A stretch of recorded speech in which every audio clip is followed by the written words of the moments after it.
Good morning.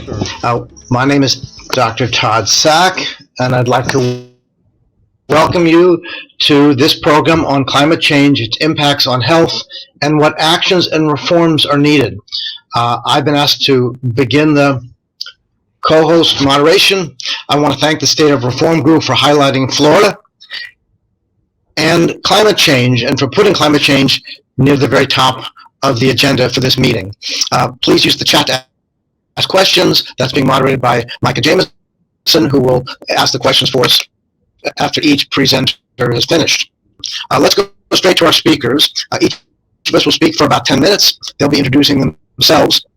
Our speakers are Dr. Pat Breysse, Director of the National Center for Environmental Health for the Centers for Disease Control, Dr. Glenn Morris, Director of the Emerging Pathogens Institute at the University of Florida in Gainesville, and myself, Todd Sack, with Physicians for Social Responsibility and the My Green Doctor Foundation.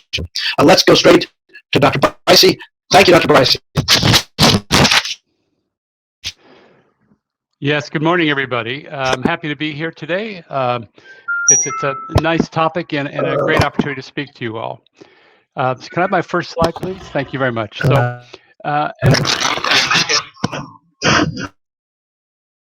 So, as you heard, my name is Patrick Breysse, and I'm the Director of the National Center for Environmental Health, which is one of the centers within the Centers for Disease Control. And we deal with aspects of the environment, including climate and health, which we'll talk about today.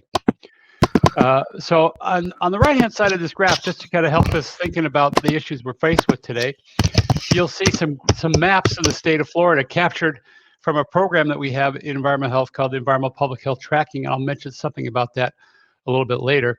It provides environmental health data and projections of expected extreme weather, among other things. And so just to get us thinking, on the dark red indicates counties where they're expected to have between 152 and 184 days above 90 degrees. The top map is projections for 2040, and the bottom map is for 2084. So you see already we can think about, as we project into the future, how we can worry about one particular aspect of climate and health, the issue around extreme weather. Can I have the next slide, please? So this is a figure we use to just orient people to the challenges of climate and health. And it's a little bit complicated figure, but if you see them in the center of the figure, we see some of the things that are changing because of climate change. And these are increasing temperatures. We talk about extreme weather, sea level rise, and a whole host of other kind of changes that occur. They manifest themselves in a number of ways that can affect health, including extreme heat, severe weather, air pollution, changes in vector-borne diseases, and so forth. And on the outside, you see there's a whole host of, and this is really what we have to worry about, health effects associated with these changes that are occurring. And these can affect almost every organ system in the body. They can affect our heat-related illnesses and cardiovascular disease, asthma, cardiovascular disease associated with air pollution as well. It can affect respiratory diseases. It can affect infectious diseases. It can affect malnutrition, diarrheal diseases. So you see the manifestations of changes in the climate are profound and can affect many aspects of health. Can I have the next slide? So we couldn't talk about climate and health. We can't talk about climate and health without mentioning something about vulnerable populations. And so we see in this graph that there are three things that have to occur for someone to get impacted by climate and health. They include the level of exposure you might have to these climate threats, the sensitivity you might have to them, as well as the capacity to adapt. So susceptibility refers to the internal factors that increase the risk of negative outcomes. Examples include some genetic traits, but they can also include aspects associated with pre-existing conditions and social vulnerabilities as well. And so we have to make sure that we understand that the distribution of health effects associated with climate change are not evenly distributed across society. And oftentimes these vulnerable populations bear an unequal burden of health concerns associated with climate changes. They fall on the shoulders of people with socioeconomic status, the poor, and oftentimes these are communities of color, communities that don't have access to health resources, communities don't have adequate housing, green space, and other factors that might affect their vulnerability. Can I have the next slide, please? So I just want to walk through a couple of things that are important to Florida. One is extreme heat. And so in Florida, extreme heat is one of the hazards that they've identified as important for climate change. And something we don't need to talk a lot about because we all understand what extreme heat is and what extreme heat means. But recognize at a national level, though, it's a big challenge because extreme heat in Florida is different than extreme heat in Minnesota, for example. So we need to understand how extreme heat manifests itself across the country, not just in Florida. So extreme heat increases, and can be affected by, increased humidity, longer, more frequent heat waves can lead to dehydration, heat strokes. Individuals that are more vulnerable include outdoor workers, student athletes, people in city centers, people without air conditioning, another example of a social vulnerability, people with chronic diseases, pregnant women, older adults, and young children. Have the next slide. So another manifestation of climate is extreme weather. So Florida is is as well versed in extreme weather concerns. Tropical storms and hurricanes in Florida are common. Florida is the most vulnerable state in terms of hurricanes going forward, and they get more landfalls than any other state in the union. And the injuries and illnesses and displacement and death are profound oftentimes, depending on the magnitude of the storm. Before, during, after the storm, there are health risks associated with drowning, injury, carbon monoxide poisoning, foodborne and waterborne diseases. The cleanup phase is oftentimes as harmful as the storm itself because we have mold problems associated with wet environments and other cleanup hazards associated with storms. Next slide. An often overlooked aspect of climate change and issues associated with climate change is mental health problems. Mental health problems are increased with the increased frequency and severity of extreme weather events. They lead to stress, depression, anxiety, PTSD, suicidal thoughts, and again, the similar challenges we have with vulnerable populations. And in this case, healthcare providers are really an important asset because they're a trusted resource for communicating health information. Health departments and medical associations can help by designing education, help educating their people and their patients about these issues associated with climate change. But there's often a big under-recognized burden in communities. Next slide. So I'll just spend the last few minutes of my talk talking about our CDC program on climate and health. So we have one of the longest standing programs in the federal government. And we have about $7 million a year of congressional appropriations. And as far as we know, this is the only direct federal funded investment in climate change for public health adaptation across the federal government. So our vision, as you see here, excuse me, is that climate and health program is the national leader for empowering communities to protect human health from the changing climate. So the main focus of our program is to get resources to state, local level, and communities to address these issues. We do it through 3 strategies. We want to build the evidence base. So we want to understand the relationship between climate and health, and then translate that understanding into changes that we can occur. And we'll talk about that in a minute. We want to make sure we expand capacity to address these issues at the state and local level.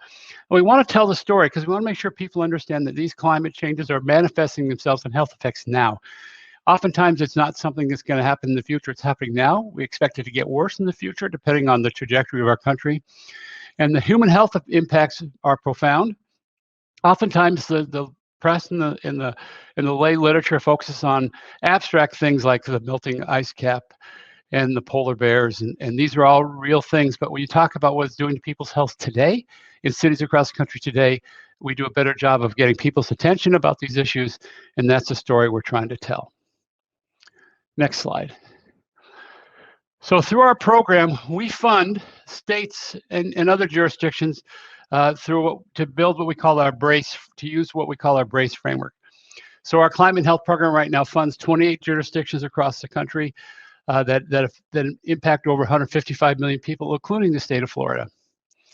So the Building Resilience Against Climate Change, the Breysse program, is, as I've mentioned, it's a state funding network.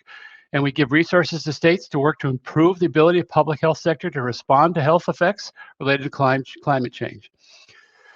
The program is doing this by incorporating the best available climate science into routine public health practice. The program is also working to increase public health awareness of climate-sensitive health outcomes, as I mentioned, and promote healthy action to reduce this risk. So we want to understand what the risks are and steps can be taken to reduce that risk. The Florida Breysse program has identified hurricanes, storms, sea level rise, flooding, drought, extreme heat, and wildfires as important disasters for the state of Florida. So the important aspect of these resources is we give money to states to identify the hazards they want to work on. So the Florida Breysse program is working to achieve its goal through strategic key activities like analyzing current and projected future impacts, like the extreme heat data I showed you on the cover slide, developing and prioritizing hazard profiles to identify and describe the key risks and the risk factors, and developing a vulnerability assessment for the state of Florida as well. Can I have the next slide, please? So in addition to the climate and health resources, I mentioned our public health tracking program. The state of Florida Health Department also has resources through the CDC's public health tracking program. And you see an example of that here on this slide, some of the data and what that might look like if you go to the tracking webpage. So the Florida Environment Public Health Tracking Network has a website and data portal that provides data sets on environmental hazards and associated health outcomes, including those associated with climate change. But more than that, the purpose of these efforts is to inform communities about disease trends and to design interventions that lead to better health outcomes. As a part of these efforts, Florida's tracking program collects data on heat-related emergencies, for example, and ED visits, hospitalizations, and deaths by county. This supports data-driven planning. We've also recently launched a Heat and Health Tracker, which is the first of its kind online tool to help emergency and public health planners prepare and respond to extreme heat events. Now, this is relevant to Florida, as I mentioned before. It's one of the extreme heat is one of the key areas they want to focus on. It includes information about the current number of annual extreme heat days. It's that interactive map that I showed you before. And the map also has key information on social vulnerability factors, what we call the social vulnerability index, that helps determine where the susceptibility is for extreme heat events. The map here shows the level of social vulnerability to heat in Miami-Dade County. The purple dots are locations of hospitals. The dark rust colors indicate areas where the most risk populations are for extreme heat events, for example. So you can see the validity of this as a planning tool. Next slide, please. Climate change, as we mentioned, can also, as I haven't mentioned, sorry, but as I'll mention now, can increase the growth of harmful algal and cyanobacteria in fresh and salt water and brackish waters, something the state of Florida is not unfamiliar with. It can make blooms occur more often and be more severe. And this is something that we're worried about at CDC. And so we've started a new study in South Florida beginning in this year, where algal bloom season is occurring now. A study we call is the cyanotoxin in air, or CAST study. We're going to look at exposure to cyanotoxins among people who live and work in the following areas. And we list those areas on this slide. We're going to do air measurements. We're going to do urine and blood measurements so we can look at levels of these toxins that accumulate in people's bodies. We're going to do some pilot testing to see if we can document some of the health effects of these things going forward. So this is an important opportunity to study this critical emerging issue affecting millions of Americans and a lot of people in Florida as well. Next slide, please. So I'll stop there, and I look forward to the discussion after my fellow panelists give their talks. Thank you very much. Thank you, Dr. Breysse. And this is Glenn Morris. And let me see if I can bring up my slides. By way of introduction, I'm a physician, epidemiologist, infectious disease specialist. I'm a faculty member at the University of Florida School of Medicine, but I also direct the University of Florida Emerging Pathogens Institute. The Emerging Pathogens Institute was created by the Florida State Legislature to provide a source of expertise in new and emerging pathogens. So why am I talking about climate? Well, as has become increasingly apparent, as climate changes, what we see are increasing risks associated not only with new infectious agents, but in terms of overall health impacts. And so today what I'd like to do is follow up on the excellent introduction that Dr. Breysse gave, talk a little bit more about some of the specific issues in Florida, some related to infectious diseases and some not directly related to infectious diseases. And actually, I start here with a slide of polar bears, because when you say climate change, everybody thinks of polar bears. And somehow that doesn't do that much for folks living in Florida. And the reality is, it's not just the polar bears. It's actually a very complex series of interactions. And again, Dr. Breysse showed basically the same information in a little different format. I like this format better, but anyway, you can see that there are a variety of factors that come together: climate drivers, environmental and institutional context, and social and behavioral context through various exposure pathways. And this in turn leads to a series of health outcomes. So at least for us here in Florida, I think one of the major areas of concern are temperature or heat-related illnesses. And again, I'm showing a variant of the slide that Dr. Breysse showed earlier. This happens to be the specific data for Alachua County, Florida, which is where University of Florida is located.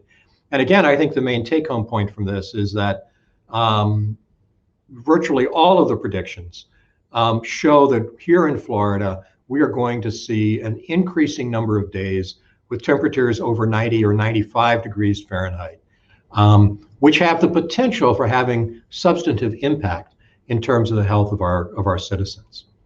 I would note that, getting into a few definitions, there are sort of a variety of gradations in terms of issues related to temperature-related illness. There is sort of initially heat exhaustion, generally exertional, people working out in the fields, runners, core temperatures running 101 degrees to 104 degrees. This can progress to heat injury, which is a multi-system illness characterized by organ and tissue damage.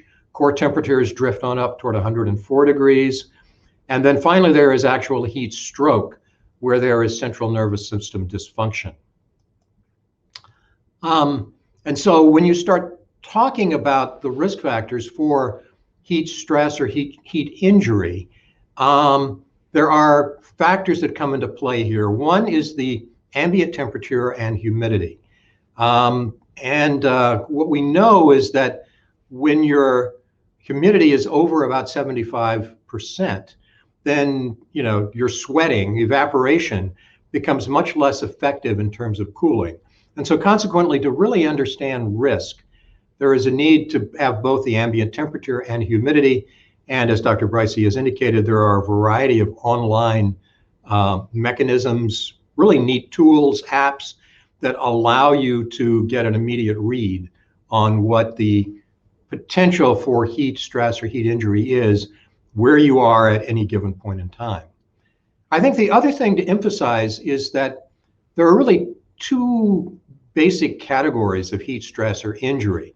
One is exertional, and that again relates to injury that occurs as to actual getting out there, doing work. And this relates to things like lack of acclimatization, poor physical fitness, dehydration, obesity, equipment preventing heat loss. This is the sort of thing where you worry about the high school football team, where you worry about the workers out in the field, particularly migrant labor. These are the guys who are working hard in heat. And if they are not adequately acclimatized, and again, this is something that we worry about, particularly with migrant workers coming into Florida. If there is issues with physical fitness, these other factors, then you can begin to move up that list of various types of injury, which in the most severe forms can be life-threatening. But I would also emphasize that what we see is non-exertional heat stress, where basically age, underlying chronic medical conditions that impair thermal regulation, medications, can also make people subject to the possibility of heat stress. And I think probably the classic example of this is a headline up at the top of the slide of the residents, dealing with the residents who died in a Florida nursing home that lost air conditioning after Hurricane Irma. And again, in Florida, we've got a lot of old people, and a lot of them have chronic medical conditions. They're on a lot of medications. And so again, there is a very real risk that if temperatures are not appropriately controlled, the elderly in particular are subject to the possibility of significant life-threatening heat injury. And what I would note is that mortality effects are observed even for very small differences from seasonal average temperatures. So this is real. We see this, and this is something that I think the medical industry, as it were, particularly those involved in long-term care facilities, need to be acutely aware of, even as we see what appear to be very small gradations in terms of increases in temperature. To talk quickly about some of the other issues, Vibrio species, this is what I spend a lot of my time working with. These are microorganisms that live in the water and that are very heat sensitive. And what happens is that when your water sea surface temperature rises, what you see is an increase in the numbers of cases. The real bad guy here is Vibrio vulnificus. It is, unfortunately, has been labeled by the press as flesh-eating bacteria. That's not actually a good description, but it's gotten headlines over the past several summers because as the water temperatures increase, the risk from these types of infections clearly increase. But it's not just Vibrios. These are data from studies which we have done. Actually, some of these are older studies, but still what you see is that during the hot summer, there are a number of different bacterial species that increase in frequency and they're where the risk of infection in hospitalized patients increases. As was noted by Dr. Breysse, there are issues with vector-borne diseases. Warming temperatures can permit seasonal expansion of vector species. It has to work within a certain window of susceptibility. Interestingly, increasing temperatures, if you get outside the box, as it were, you may actually decrease transmission potential. So there is a great deal of research that we and other groups are engaged in trying to understand exactly what conditions are going to drive the increased risk for vector-borne diseases within Florida and within this region. Harmful algal blooms. I mentioned this as well. We sort of claim this as a emerging pathogen as well. Florida has a lot of problems with Ciguatera fish poisoning, which we are seeing spread in terms of its range.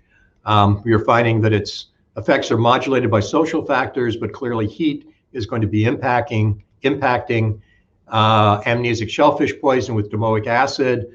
And we are finding low-level exposures associated with cognitive deficits. And then finally, there are the cyanobacter. They get the attention because they look so nasty.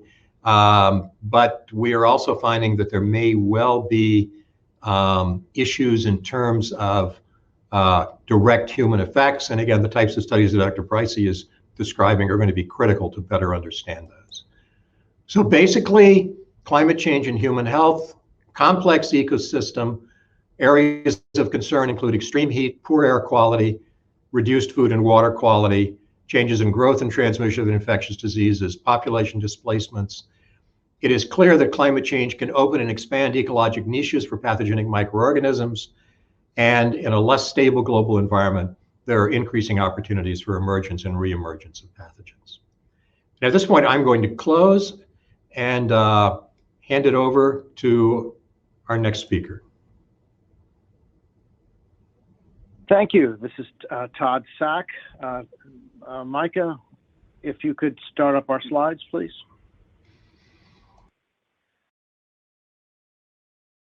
I can't see them, unfortunately. The title slide is up now. Great. Okay, now I can see them. Good. Well, welcome, everyone. My name is Todd Sack. I'm here to talk about climate change solutions from the standpoint of healthcare professionals. And I'd like to begin just by saying that healthcare professionals and healthcare institutions in Florida are aware of climate change, have tools available to work on this, but there's very little actually being done at present. Next slide. A bit about myself. I'm a gastroenterologist practicing in Jacksonville, Florida. I'm past president on my county medical society. I chaired my local environmental protection board. I served on the Florida Energy Commission and served for 10 years as the chair of the Florida Medical Association's Environment and Health section. I'm speaking today representing the My Green Doctor Foundation and Physicians for Social Responsibility, and I have no financial disclosures. Next slide. Just a bit about the My Green Doctor Foundation. We're not a 501c3 nonprofit charitable. We provide climate change teaching materials for patients, particularly in historically disadvantaged communities, and we have access to thousands of waiting rooms around the country. So if you'd like to speak to patients in waiting rooms about environmental sustainability, give me a call. We're available in English and in Spanish. Next slide. And Physicians for Social Responsibility is also a charitable nonprofit that shared in the Nobel Peace Prize twice, in 1985 and 2017. And we're health professionals in 20 state chapters working on the existential threats to mankind, nuclear war, and climate change. Next slide. So what's this all about? This is Florida 100 to 200 years from now under the current projections of business as usual in America with climate change. And what you see is that with the rising temperatures, the glaciers will melt, the oceans will expand, and Florida will be underwater. The brown represents what will be left of Florida. This represents what Florida looked like 18 million years ago in the Middle Miocene, when carbon dioxide levels were about what they are now. And with a delay of 50 or more years between CO2 levels and the actual impact of rising sea levels, the fear is that baked into the climate already is this picture of Florida 100 to 200 years from now. Next slide. But we don't have to think about the future. This is Hurricane Irma in my town of Jacksonville in September 2017, with this devastating flooding affecting thousands of people, and the health impacts are grave from many standpoints. So this isn't the future, this is now in Florida. Next slide. I'm going to talk about healthcare's responsibilities for climate change, some solutions from our professional organizations, solutions from hospitals, and solutions from healthcare professionals themselves. Next slide. This is a slide showing the share of healthcare's greenhouse gases by healthcare sector. Overall, the United States healthcare system is responsible for about 10% of America's greenhouse gases, a substantial level. Hospitals are about 36% of that 10%, outpatient care about 26%, and the rest is shared by nursing homes, the use of prescriptions, other services, and construction. Construction being fairly a substantial cause of greenhouse gas release by my industry. So think about hospitals, 36%, outpatient care, 26%. Next slide. Let's talk about solutions. What I want to say is that our professional organizations have rolled up their sleeves and talked about climate change, and that across the nation, our organizations have adopted sound policies recognizing, acknowledging this problem. Next slide. I'm going to give you a couple examples. Florida Medical Association, 2007, adopted policies on climate change and human health. FMA urges Florida state government to develop energy use policies that include a plan to reduce Florida's projected CO2 emissions, to adopt a renewable energy requirement for a portion of the state's electric power, and to improve energy efficiency standards for transportation, businesses, homes, and appliances. This is 2007, quite a while ago. And also FMA has policies on the responsibilities of physicians themselves on climate change, the need for professional and patient education on climate change, to address natural gas fracking, and other topics such as the role of coal electric plants, energy efficiency, and many, many more topics. Next slide. The American Medical Association as well talked about stewardship for the environment and climate change going back as 1989. Next slide. And as policies on the importance of advocacy on environmental sustainability and climate, on the risk of fracking, on the need for AMA to eliminate its investments in fossil fuel companies, the so-called divestment movement, and for physicians to embrace climate change education across the spectrum. Next slide. A very important organization is the Medical Societies Consortium on Climate Change and Health, which has been in existence since 2017. The consortium represents 33 important medical societies representing over 500,000 physicians, 59 affiliate health professional societies. And what the consortium does is educate health professionals. It's really the central source for education and also significant resources for legislators and policymakers. So look to the Medical Society Consortium over the next few years, really leading health professionals in this sphere. Next slide. So let's look at what can hospitals do to decrease their greenhouse gases and sustainability and to save money, frankly. Next slide. I'm a big fan of Healthcare Without Harm. This is the organization, really the pioneering organization, and is really the world leader on bringing environmental sustainability and climate change messaging to hospitals and healthcare systems. And they have programs for greening rooms, for sustainable and healthy foods for hospitals, for green procurement, guidance on medical waste, toxins, and chemicals. And the Healthcare Without Harm is a strong advocacy group for action on climate change around the world. And they speak also about environmental health and environmental justice, which are terribly important. Their website is noharm.org. Look for Healthcare Without Harm to be leading hospitals and big health systems in this sphere. Very important organization. And if you're a leader in a hospital, please go to Healthcare Without Harm, sign up, and embrace some of their really money-saving programs. Next slide. I want to spend the last few minutes talking about solutions available to healthcare professionals working in their offices. Remember, that's the 28% of greenhouse gases in the healthcare sector. Next slide. Why are healthcare offices important? Because we have millions of medical offices worldwide. Offices can actually cause illness. The air inside is often dirtier than the air outside due to the presence of chemicals, particulates, and fungi in an office setting. Health professionals use significant resources, electricity, water, paper, chemicals. Our offices are often high cost and inefficient. And as I said, 28% of the healthcare industry's greenhouse gases come from the outpatient care of patients. And finally, I look at offices being really valuable sites to educate patients, to educate communities, and to encourage them to make wise choices that can help their own pocketbook, help the health of their households, and help the health of the community. Next slide.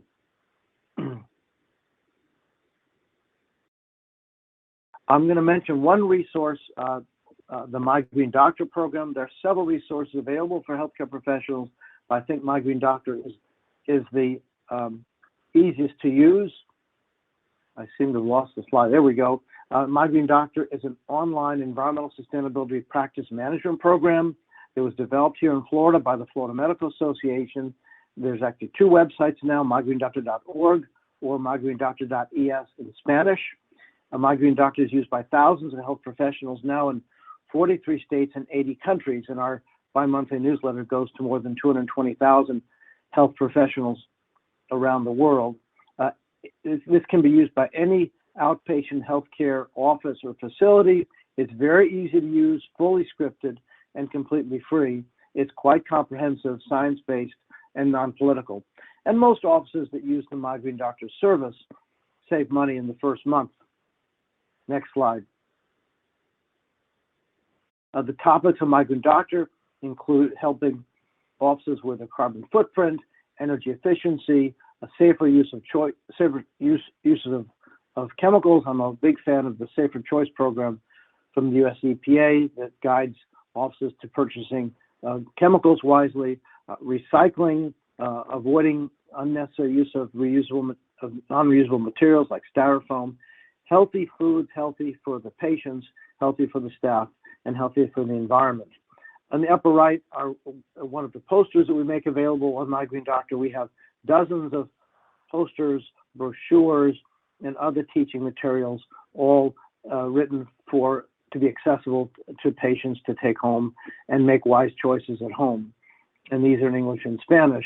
And finally, at the bottom right, you see our Green Doctor Office Pledge. When an office signs up, they receive this handsome pledge certificate to post in their waiting room and in their break room to tell everyone that they're working on sustainability. And you can see at the bottom, we have a number of sponsoring organizations. Next slide.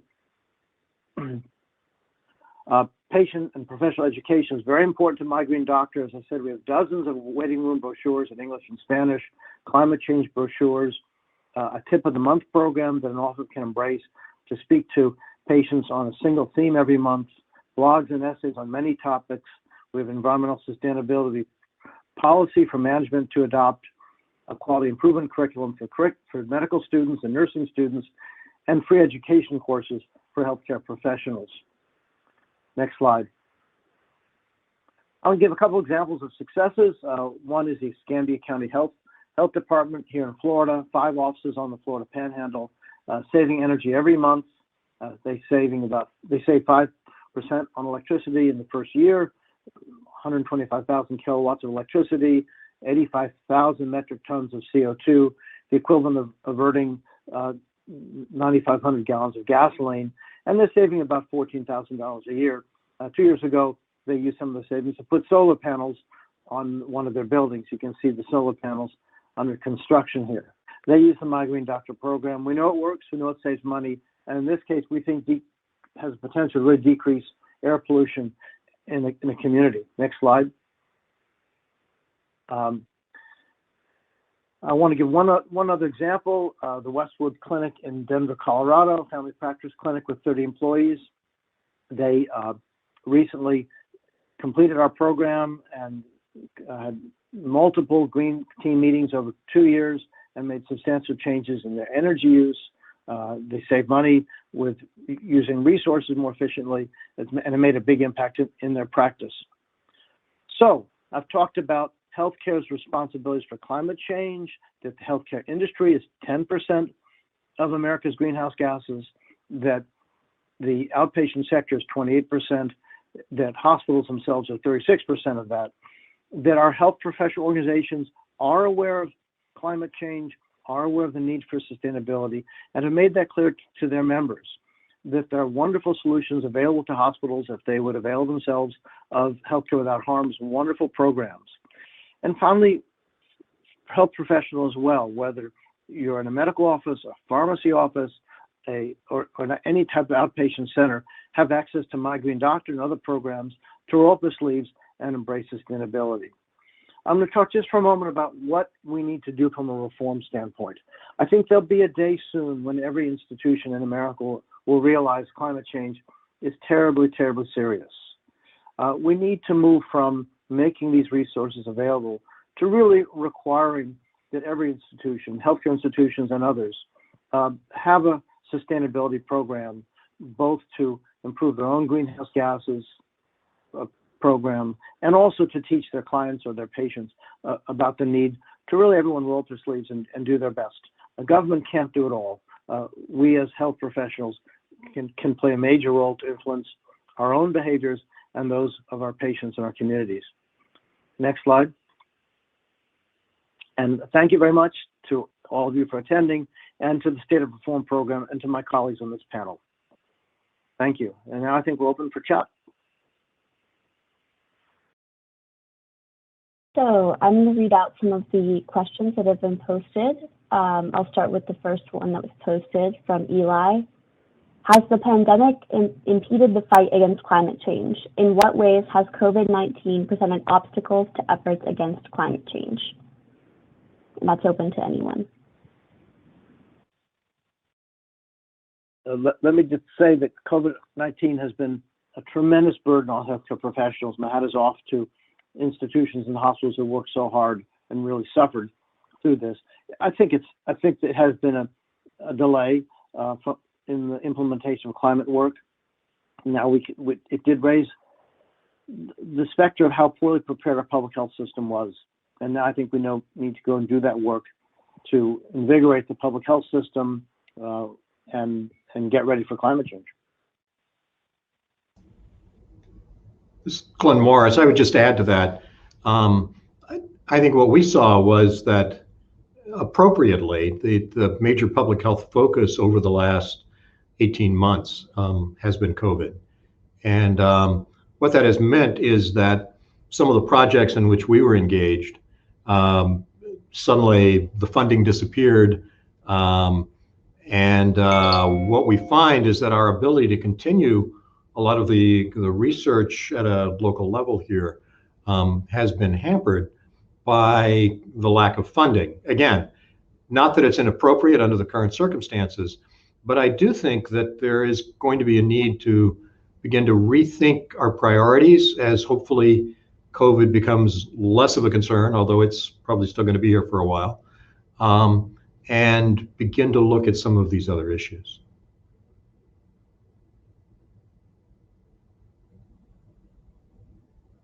Thank you, Dr. Sack and Dr. Morris. Dr. Breysse, would you like to add anything?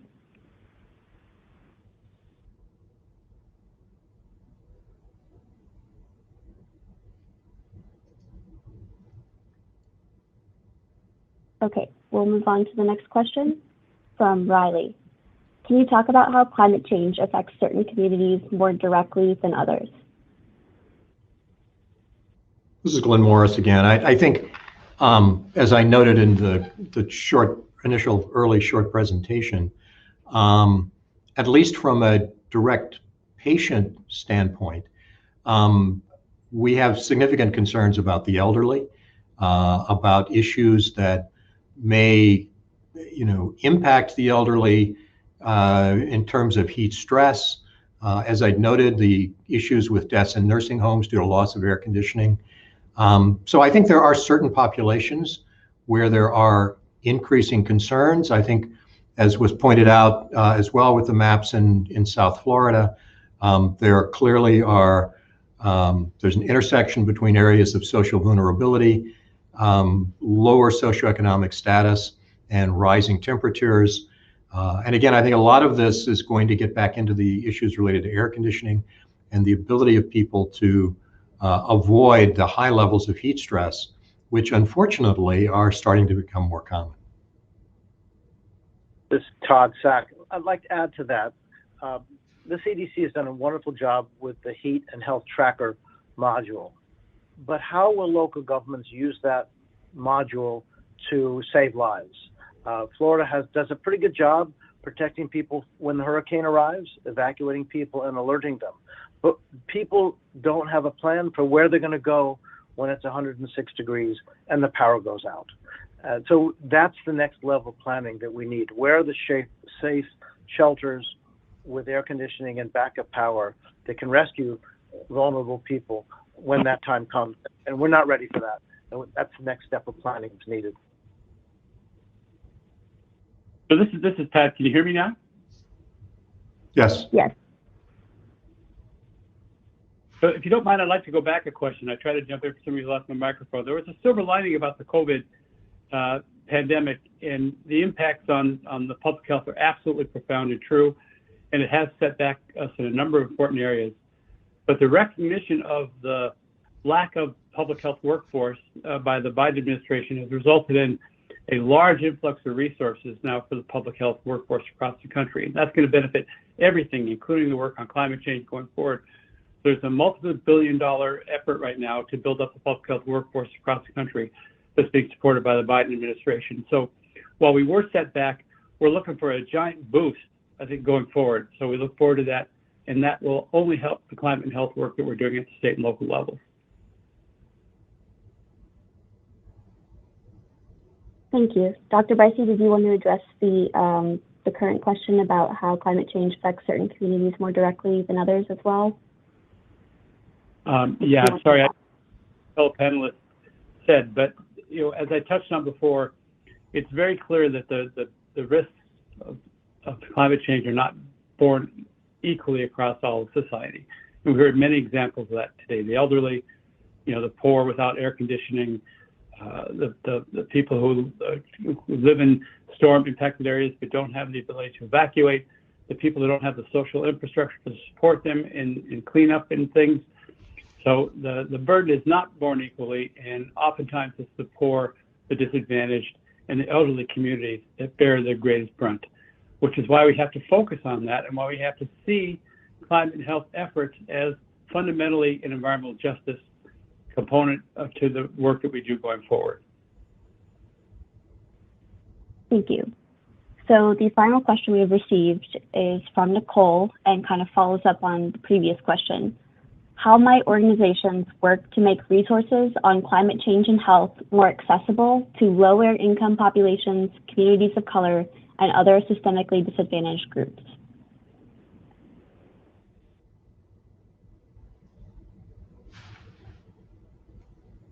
Everybody's not jumping in. That's a tough question to answer. Getting resources to that level is always been a challenge, but fundamentally our approach at CDC is to get resources to state and large city local health departments. And hopefully those resources will identify where they're best spent. And we are, as part of our funding mechanism, we are expecting grantees, states, to get our resources to focus on, among other things, the vulnerable population. And so hopefully that will result in activities being done to support the work that needs to be done in those areas. Now, in addition, we have a small grant program where we give funding to communities, directly to communities to support environmental justice issues. And while we haven't funded a community yet that deals specifically with climate change, we can focus on that certainly as we move our community grant funding program going forward. And the EPA, who is not represented in this panel, also has resources they can make available to communities going forward as well. So while there isn't a large, robust effort, there are efforts, and I think that's an important component of what we need to think about in the future. This is Todd Sack. I'd like to add on to that. I think the state of health profession is that we now acknowledge this problem. We're aware of what needs to be done, and now we need to do it. We need to start talking directly to vulnerable communities, to inform them, to empower them to identify their own needs and tell us what they need to protect themselves from climate change. So now that communication phase needs to begin. I think the public health sector and health professionals and hospitals working together can do that messaging, but we need to embark on that to reach those communities. A good example is CDC, as I mentioned, the Social Vulnerability Index we've produced is designed to identify where these vulnerable populations are and what the components of that vulnerability are. And so a good example of that is when we looked at Superstorm Sandy. We were able to predict where the communities were going to be most burdened by the impact of that storm up on the East Coast, not in Florida. And then afterwards, if we did a postmortem, we looked and see where was the burden actually born. It tracked nicely with what we had predicted going forward. So it was very clear that the Social Vulnerability Index it provides an excellent model for identifying where those vulnerable populations are, what the components of that vulnerability are. And if we look at postmortem data like Superstorm Sandy, we see that we have to use those data to begin to identify and address those vulnerabilities in advance of a storm. We just want to use it afterwards to say, see, I told you so. We want to use it in advance so we don't have that problem going forward.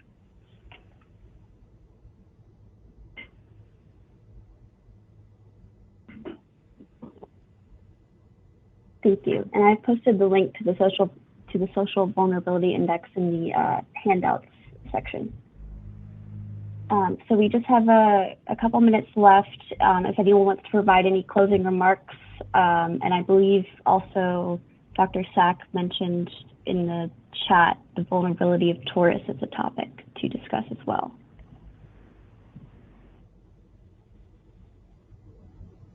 Well, I'd like to ask our panelists, Dr. Morse, Dr. Breysse, what do we know about the vulnerability of tourists, Florida's largest industry, and what can be done to protect them?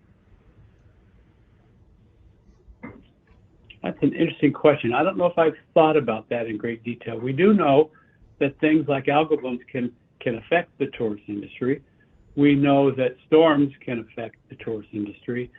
We know that vacationers are often a challenge to evacuate in advance of impending storms. So I think there are some unique vulnerabilities there that might be concentrated in a state like Florida that relies so heavily on tourism. So it's probably an area we need to think more closely about.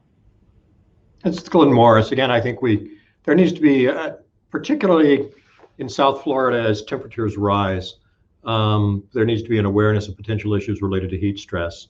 A key element in determining whether or not somebody is going to get sick or get more severe complications with heat stress is whether or not they are acclimated.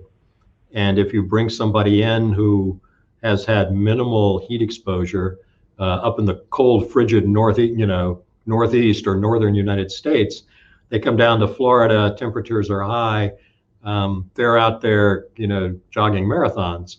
I think that has the potential for creating difficulties. So again, I think it's something there needs to be an awareness and potentially, on the part of public health agencies or of persons, particularly in higher risk areas with higher heat indices, to warn about these concerns.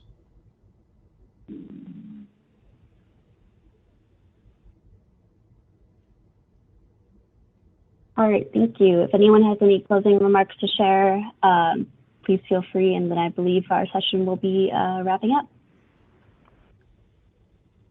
Well, I want to thank the organizers of this program and my two colleagues on the panel. I learned a lot and really enjoyed being with you. Please reach out to each of us individually if you in the audience have questions or need more resources. Dr. Breysse, do you have any last comment? And then followed by Dr. Morris. So I'd just like to take my last comment to say that I'm excited about the renewed vigor and interest in climate and health across the federal government and the efforts we now have at CDC to develop a CDC-wide climate and health focus that includes the international issues, global health issues, which we haven't talked about since this is Florida specific. But this is something that affects the whole world, as you know.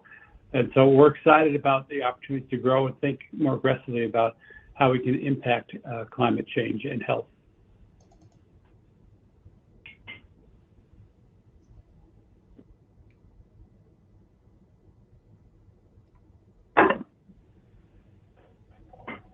Dr. Morris?